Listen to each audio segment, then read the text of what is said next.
Tonight, when it gets dark, you're going to turn on a light. You'll scroll your phone for a while.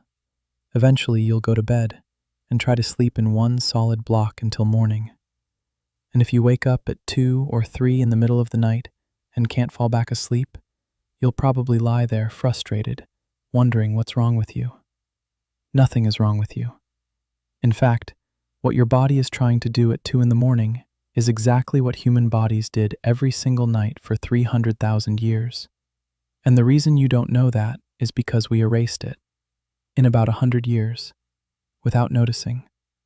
Here's what actually happened. For the overwhelming majority of human history, when the sun went down, the world went completely dark.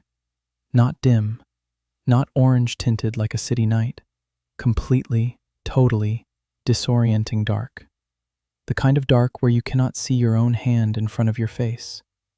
Modern humans almost never experience this, but every single one of your ancestors did. Every night, for 300,000 years. And they had to figure out what to do with it. The first answer was fire. The earliest solid evidence of humans controlling fire comes from Wonderwork Cave in South Africa, roughly 1 million years ago. And fire didn't just keep people warm. Fire completely restructured what it meant to be human. Before fire, our ancestors behaved like every other primate when the sun went down. You found a sheltered spot, you stayed still, and you hoped nothing found you. Moving at night meant becoming food. Human eyes are genuinely terrible in the dark compared to the animals that hunted us. Leopards, hyenas, wolves, all of them could navigate darkness just fine. We couldn't. Fire changed that equation. A campfire creates a circle of safety roughly 30 feet across. Inside that circle, predators won't come. Anthropologists studying modern hunter-gatherer groups have documented this directly. People who wander away from the fire at night are significantly more likely to be killed by predators, even today. The fire wasn't decoration. It was the difference between alive and dead. But here's where it gets interesting. Fire didn't just protect people at night. It gave them something they had never had before: time. Before fire, the useful day ended at sunset. In summer, maybe 12 hours. In winter, as few as 8. Fire added 2 to 4 usable hours to every single day. And over thousands of generations, those extra hours changed our species in ways we're still only beginning to understand. In 2014, anthropologist Polly Wiesner published a study where she spent years recording conversations among the Jew/Hawanzi Bushmen of the Kalahari Desert, one of the last groups on Earth still living something close to the original human lifestyle. What she found was striking. During the day, about 80% of conversations were practical. Who's hunting where? Which plants are ready? Logistics, negotiations. Daytime talk was work. But at night, around the fire, everything changed. At night, 81% of conversations were stories. Tales of people in distant places, adventures, myths about the origins of the world, jokes that made the whole camp laugh at once. Wiesner argued that firelit conversation is where human culture was born. The campfire was the original theater, the original classroom, the original church. It's where humans first learned to think beyond the immediate present, to imagine things that didn't exist yet, to pass knowledge across generations through the one technology that required no tools at all: language. And then the fire burned lower, and people slept. But not the way you sleep. In 2001, historian Roger Ekirch published a paper that changed sleep science. He had spent 16 years digging through historical records. Prayer books from the 1400s, court records, diaries, medical texts, letters from ordinary people, passages in Homer's Odyssey, and he found something that had been hiding in plain sight for centuries. Every single one of those documents mentioned the same thing: first sleep and second sleep. Before the industrial age, people did not sleep in one continuous block. They went to bed shortly after sunset, slept for about 4 hours, then woke up. They stayed awake for 1 to 2 hours in the middle of the night. Then they went back to sleep for another 4 hours until dawn. This wasn't insomnia. This wasn't a disorder. This was just how humans slept. Every human, on every continent, for thousands of years. And what did people do during that middle-of-the-night window? Everything. A 16th century French physician recommended that couples conceive children during this period because he believed the body and mind were in an optimal state. People visited neighbors. They interpreted their dreams while they were still fresh. A doctor's manual from the 1500s advised patients that the best time to study and reflect was during what they called the watch, those quiet hours between first and second sleep, when the mind was calm and the world was completely still. Historians had been reading these references for centuries. They just kept translating the words away, because they couldn't imagine that people ever slept differently than we do now. The assumption was so deep that scholars literally mistranslated ancient Greek and medieval Latin to make it fit their own modern experience. But then science confirmed what history had been saying all along.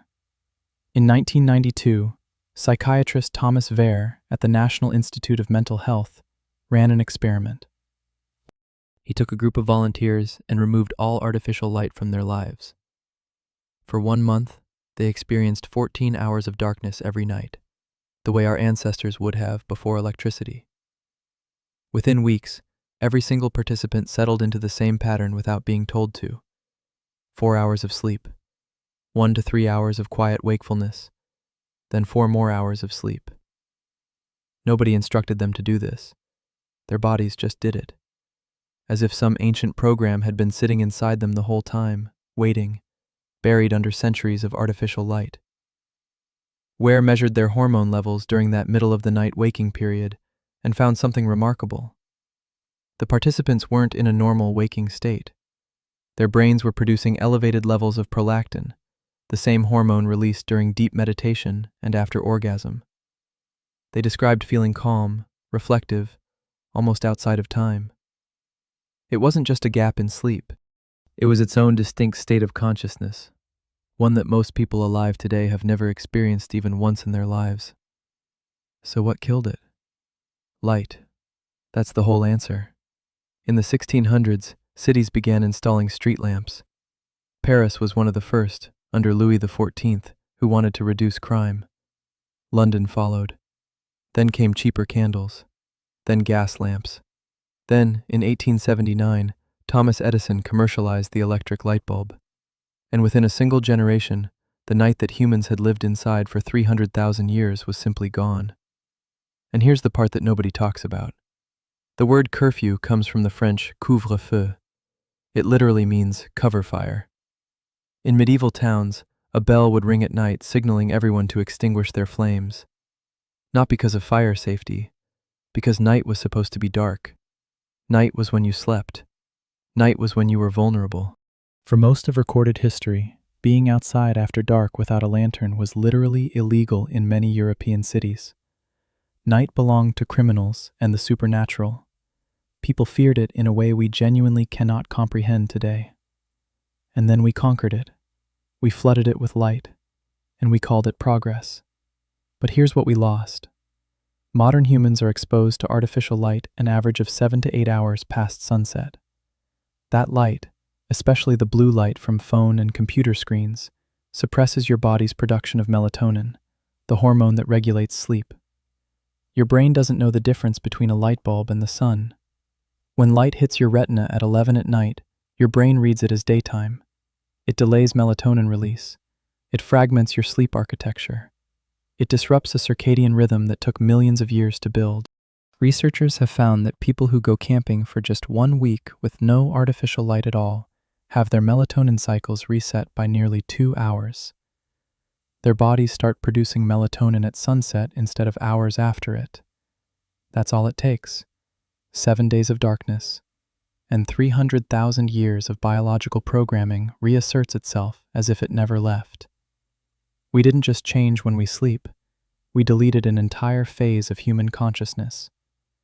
That quiet, reflective state between first and second sleep, the one that Wehr's subjects described as deeply peaceful, almost meditative, doesn't exist for most people anymore. Instead, we have insomnia, and we hand out prescriptions for it.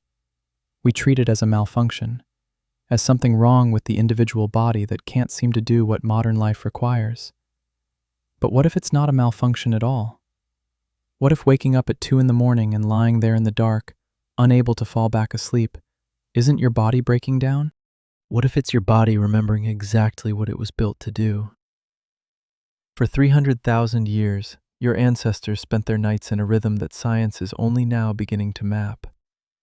They gathered around fires and told the stories that became religion, mythology, and art. They slept in 2 phases, with a window of quiet reflection between them. They lived under darkness so complete that the Milky Way wasn't something you drove 3 hours to see. It was just the sky, every night. And in that dark window between first and second sleep, they lay still in the silence and they thought about their lives, about their dreams, about the people they loved and the world they would walk back into when the sun came up. We traded all of that for a light switch.